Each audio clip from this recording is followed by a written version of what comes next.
Have you ever wondered if the property you're sitting on right now is hiding some incredible historical secrets? Or, even scarier, undisclosed financial liabilities that are just lurking right under your nose?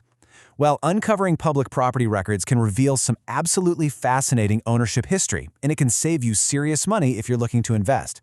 But before we can actually unlock all this free online data, we first need to solve a rather massive geographic mystery. You see, you might think you know exactly where you're searching, but there isn't just one Butler County in the United States. There are actually 8 distinct ones.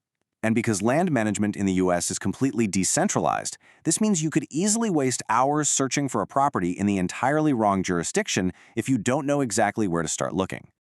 Okay, let's dive into our roadmap for today's explainer.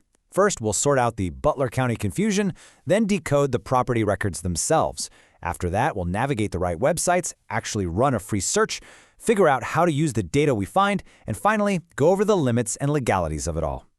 Starting with Section 1, the Butler County confusion and finding the right county. Since land management, taxation, and title recording are handled strictly at the local level, finding the right portal is literally half the battle. So while states like Alabama, Kentucky, Missouri, and Nebraska all have a Butler County, we're actually narrowing our focus today to Ohio, Pennsylvania, Kansas, and Iowa. We're zeroing in on these 4 specifically because they offer incredibly robust, completely free online databases. But notice how the county seats vary wildly here, from Hamilton in Ohio all the way to El Dorado in Kansas. You absolutely have to know which state's Butler County you are targeting before you do anything else. Moving to Section 2, decoding property records, and the 2 main offices you need to know about.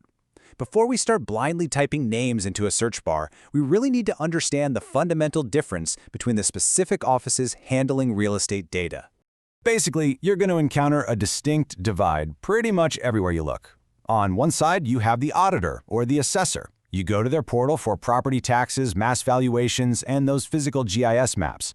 On the flip side, you have the recorder of deeds. That's who you go to for the actual history, the ownership transfers, the mortgages, and the preservation of historical land instruments. Now, why does this distinction actually matter to you? Well, consider something called a mechanic's lien. This is a legal claim placed against a property by a contractor who simply hasn't been paid for their work. If you're preparing to buy a property, finding something like a mechanic's lien, which, by the way, is often housed in a civil court or prothonotary office, like it is in Pennsylvania, is a crucial reason to run these searches. I mean, you certainly don't want to accidentally inherit someone else's unpaid roofing bill, right? All right, Section 3, navigating the right website and accessing the tools. We know what we're looking for, so let me guide you through how to actually get to the proper portals depending on your state. The platforms differ pretty significantly from state to state. Ohio relies on something called ISWorld for the auditor and a cloud search for the recorder. Over in Pennsylvania, they use local portals like Experience Builder for their GIS mapping and PaxWorld for deeds. Kansas uses Buco GIS and the Landmark Web interface. But Iowa is completely unique. While they use local tools for appraisals, all of their deeds are routed through a statewide centralized index called Iowa Land Records, and you actually have to register for a free account before you can search it.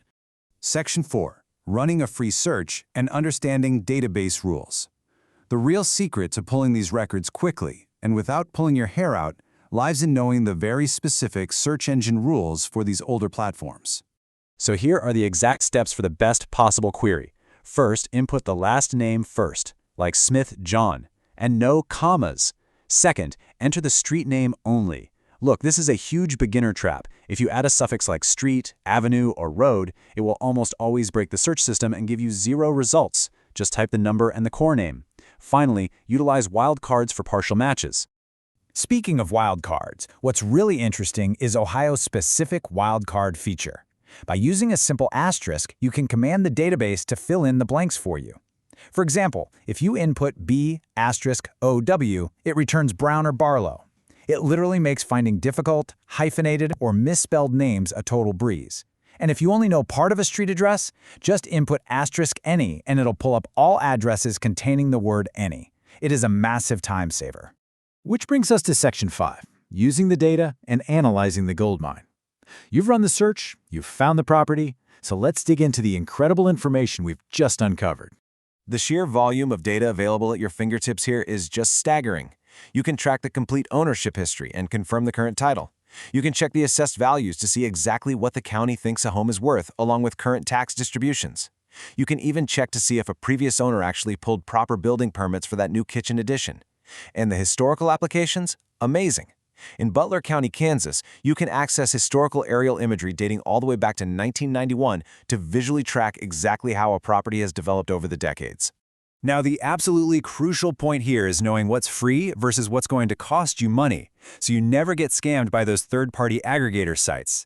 Online index searching, basic document viewing, and even self-printing from Ohio's portal for just 15 cents a page, wonderfully accessible and cheap.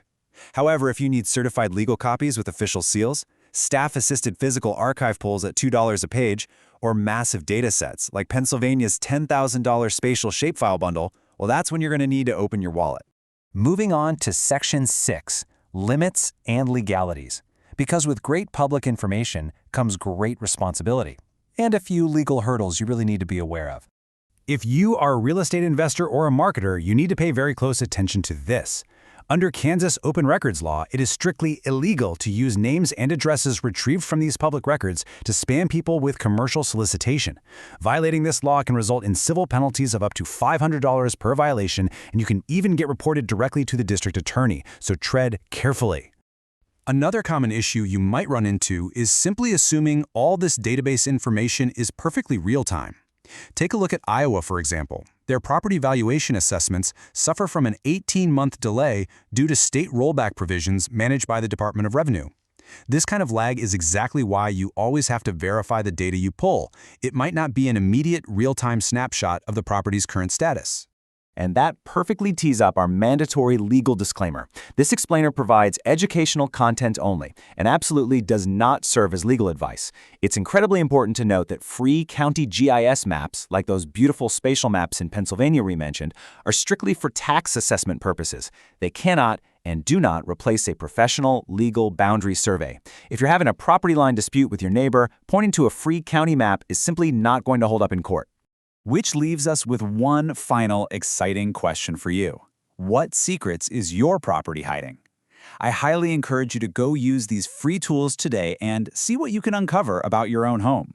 And of course, if you do stumble upon any surprising historical deeds or hidden liens, be sure to consult a local professional to help you sort it all out.